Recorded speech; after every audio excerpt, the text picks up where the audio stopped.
And it's a really great pleasure for me today to introduce to you Reverend Doris Lewis.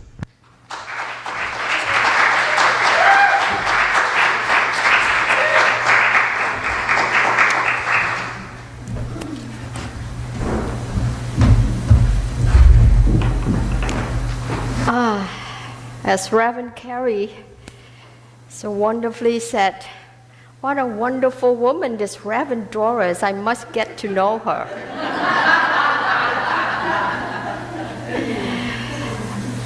If you can hear me well in the back, would you give me a thumb up? Great, fabulous. See, that's my trick to give myself a boost at the beginning of the talk.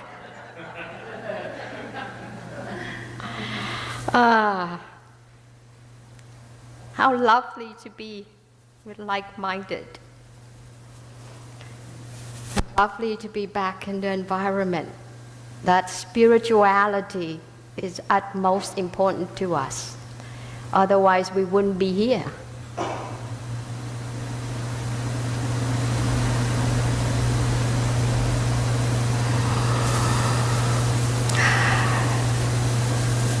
Namaste.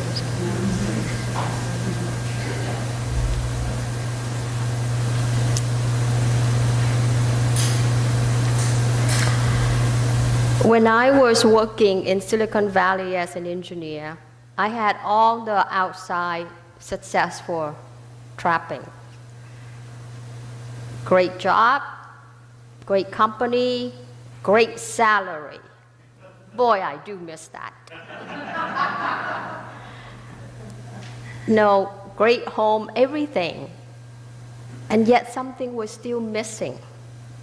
And then I saw this book. You might have heard the title. I didn't quite read the whole thing, but the title just kind of stuck with me. It said, if life is a bowl of cherry,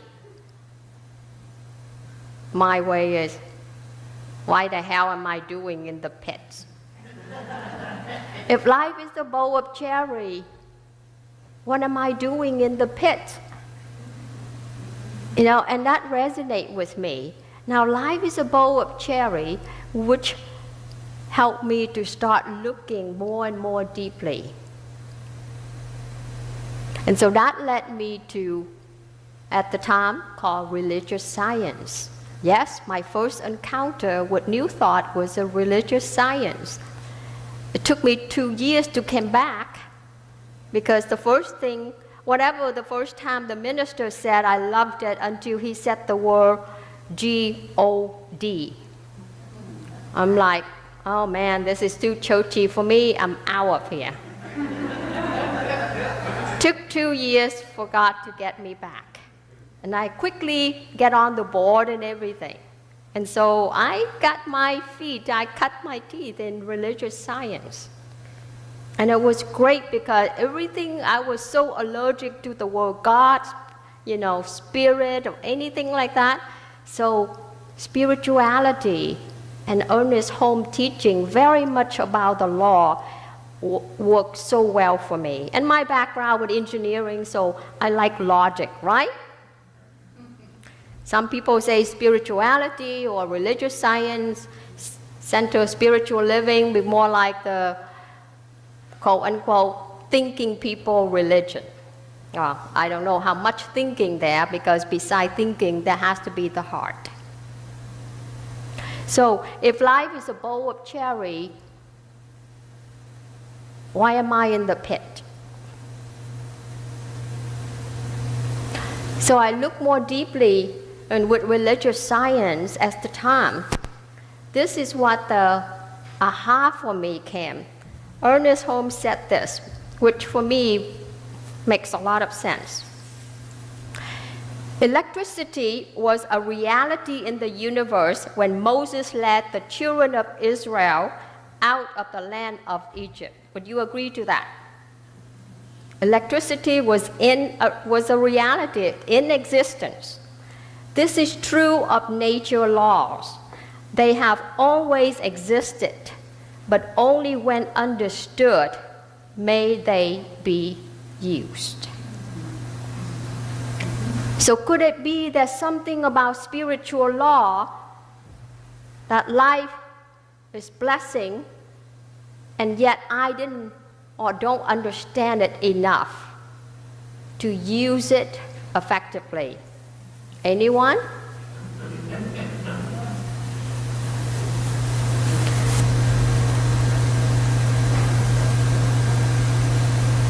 I discovered, beside the old Christianity of sin and evil and all the bad thing, I discovered the term grace.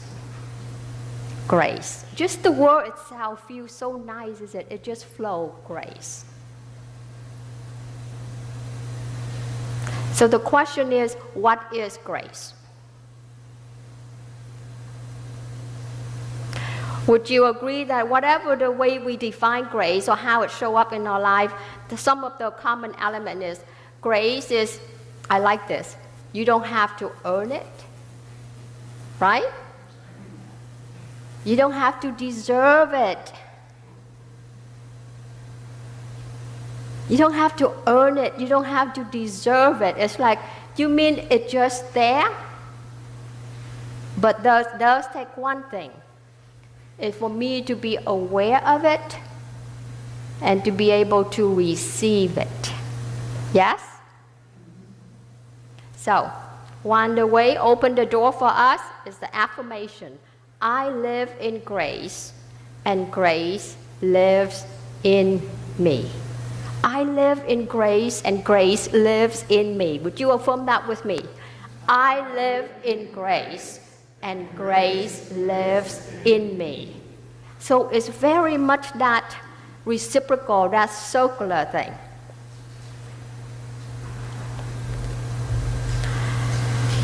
How do you court grace in your life? Let's get practical now. Knowing that we don't have to earn it, we don't have to work for it, we don't have to deserve it, but how do we court more grace in our life? Well, first and foremost, I don't know, maybe you don't do this, but I did. When I got into religious science, spirituality, inadvertently what I did was start looking at what's not right with me and try to fix that. See if you get related. I don't meditate enough. Anyone?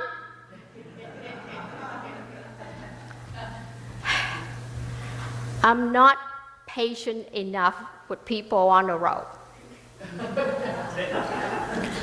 Gino, my husband, raise 2 hands, please.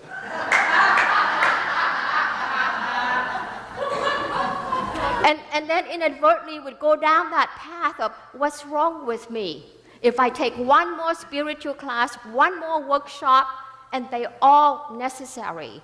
But it become like if I fix myself, then someday I'm going to be perfect enough, I'm going to be holy enough, then I can live in grace. Gosh, what a self-punishing way to live. So, invite you, okay? Wipe that out.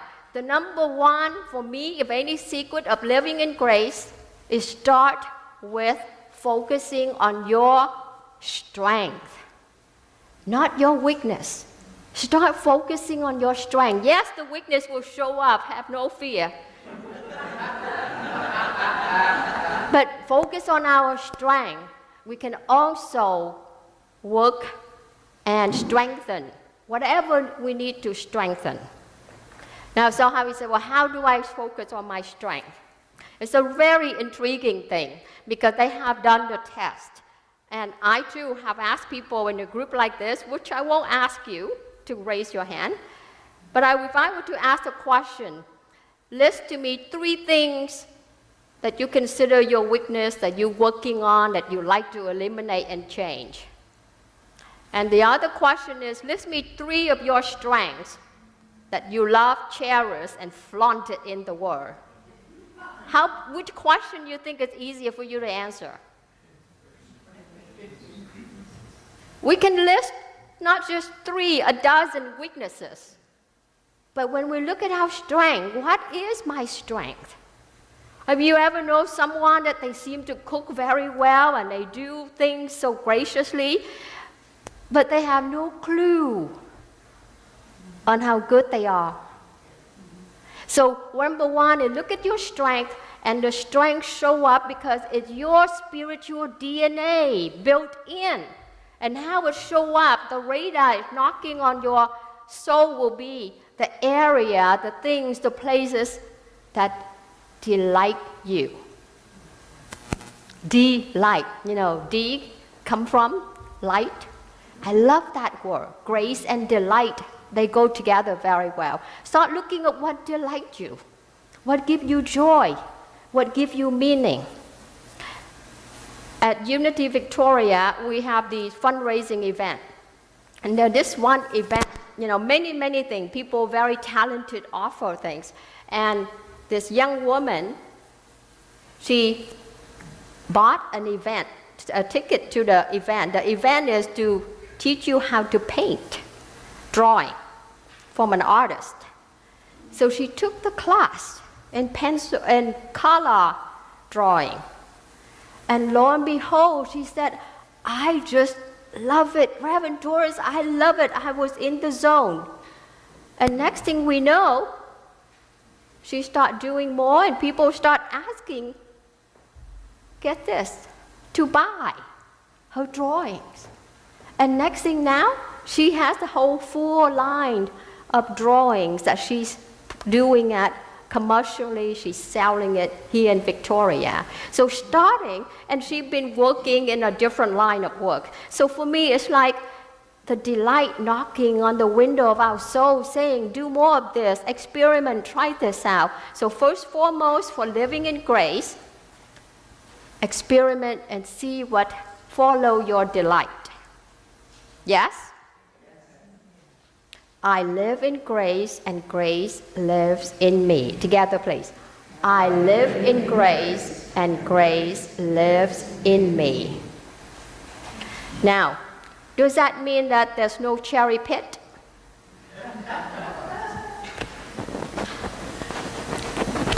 If you get cherry, you will get the pit. Unless you buy one of those frozen ones that they already take the pit out.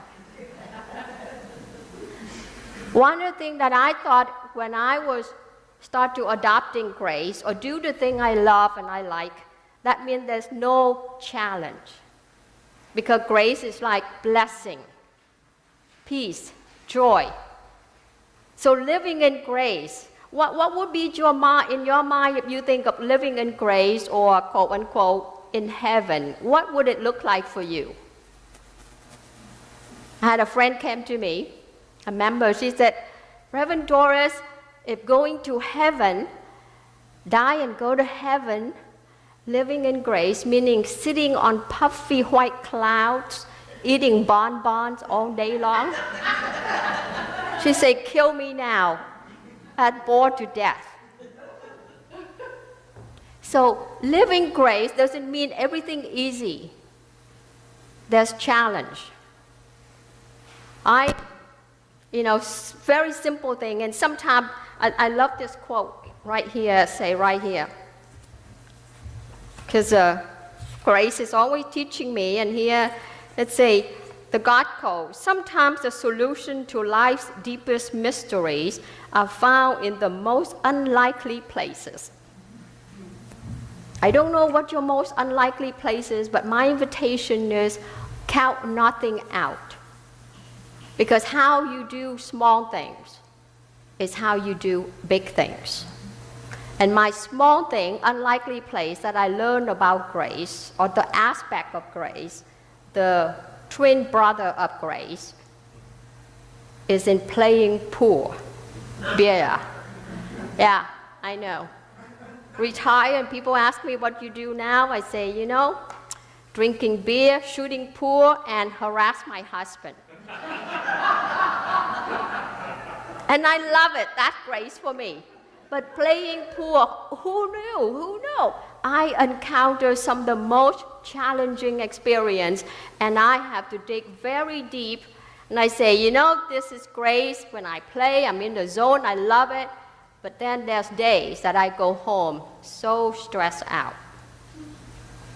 See, what happened was I ended up playing in this league. The league and these players You know, you play with people that play well, it helps you to play better, right? Well, these people from 0 to 10, they like 12. And I'm like 1 or 2. So when I play with them, I find myself like, if I can get 1 or 2 balls down in the whole game, that's a lot. And I'm very, shall I say, competitive in nature. We put a nice word to it, okay? And I find myself so distressed, so despondent. And there was days that I come home or in the middle of the game, I just want to break the cue stick. I mean, yeah. And like, I quit, I'm walking out here, and what's the point playing, and I'm not going to play the game anymore. Now translate it into your lives. Is there some place, some challenge in your life that you come close to? I'm breaking this cue stick. I'm breaking this relationship. I'm breaking this job. I'm walking out of here.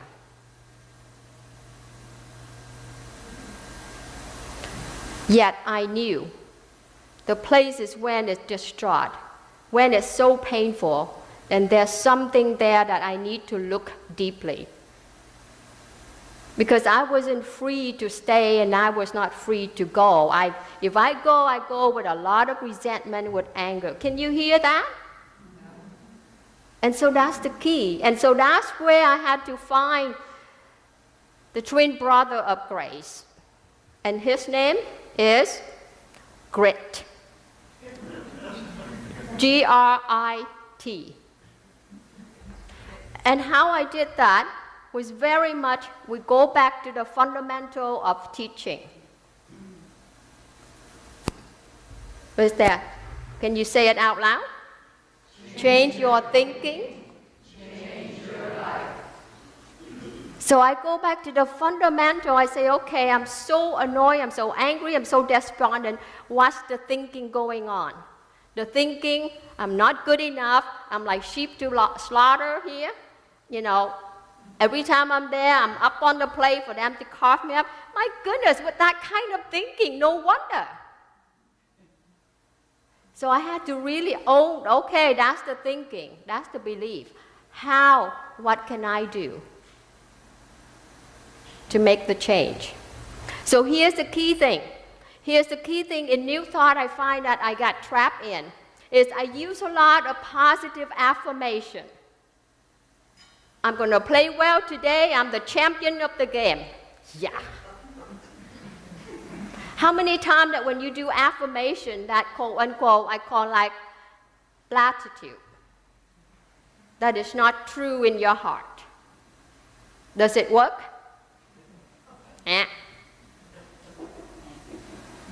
Turn to the person next to you, say, no, it doesn't work.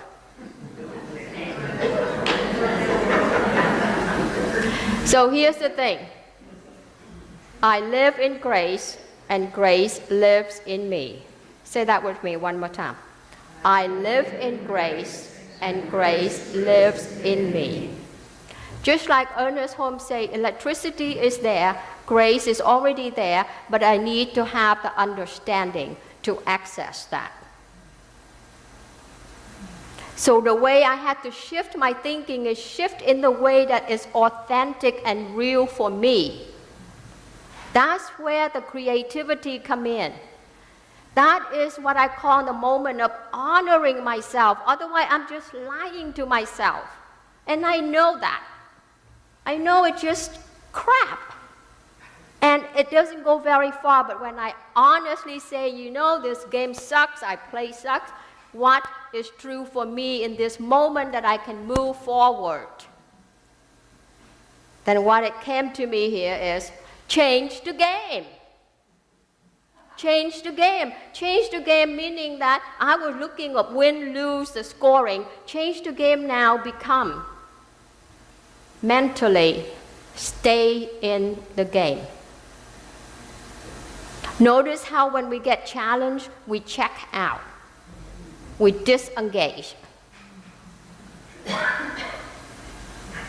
I mean, you can have thought of divorce, but put a pause. Don't do it right away. It's okay to have the distraught, the anger. And so I changed the game to make it work for me. So the game became to stay in the game at the moment. Another word, don't quit, don't break the cue, but stay in the game. No matter what the circumstance, whatever the score, stay in the game. Don't quit, huff and puff. And that became my winning. So for me, like, if I stay in the game, I lose my energy, I lose my enthusiasm. What do? Take a deep breath, tell myself, get back in the game. And you notice that it's not a one-time thing. Wouldn't it be nice if it's just one-time thing? You can just get a diploma saying, Doris Lewis, a spiritual person, and you're done forever. What I know for true is take many lifetimes, and it's not ever. We're already spiritual. So it's the moment to moment. It's the moment to moment, meaning this moment, you're going to be on top of the world. You're going to connect with the audience and sing well, and nothing come out of your mouth ever going to be wrong. And they just couldn't wait to hear it all. That's grace. And then the next moment, oops, something happened. You're off. Whether at your workplace, in your relationship, doesn't matter. And that's the moment when grit comes in. And the grit is building that emotional resilience in yourself. To say, okay, here it is. We got sunny day and we got rainy day. But it's not about me. So get back to it, and it's what I call moment to moment. So the two things, grace and grit, I call them like the two wings of the bird of your soul. Grace will carry you through many places, many circumstances, and it's still up to us to live in that grace, to court that grace, and it doesn't preclude having the grit to strengthen the soul, strengthen our sense of self, irregardless whatever the circumstance outside. Does that make sense?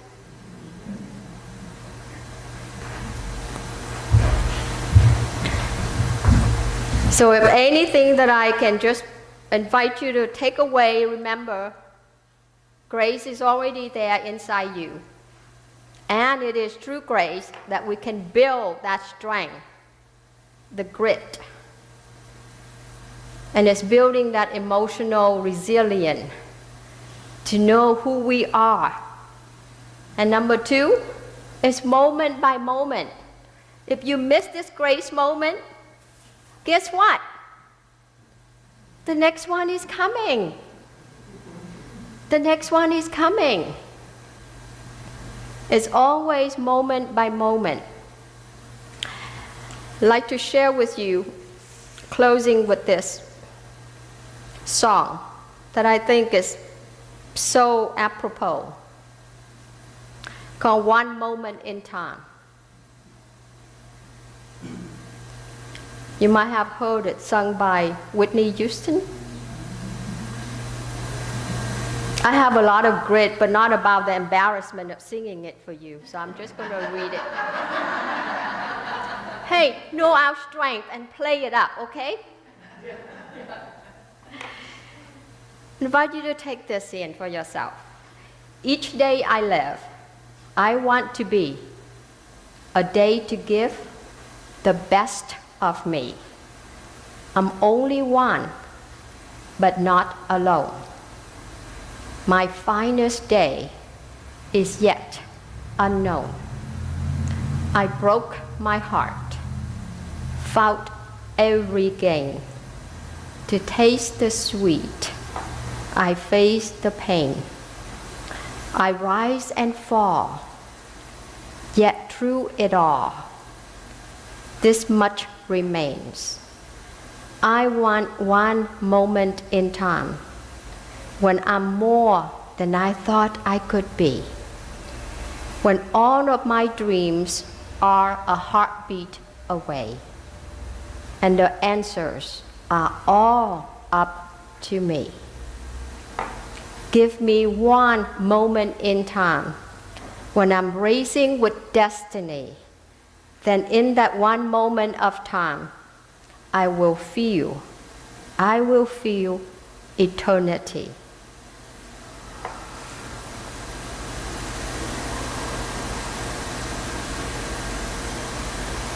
For me, now life is a bowl of cherry. And yes, there are moments I find myself in the pit, but it doesn't deter me. So if you would, my knowing for you is this: your DNA is built for success. Your destiny is claiming that inner heaven. So now go forth and soar with the two wings of grit and grace as you were born to be. Namaste.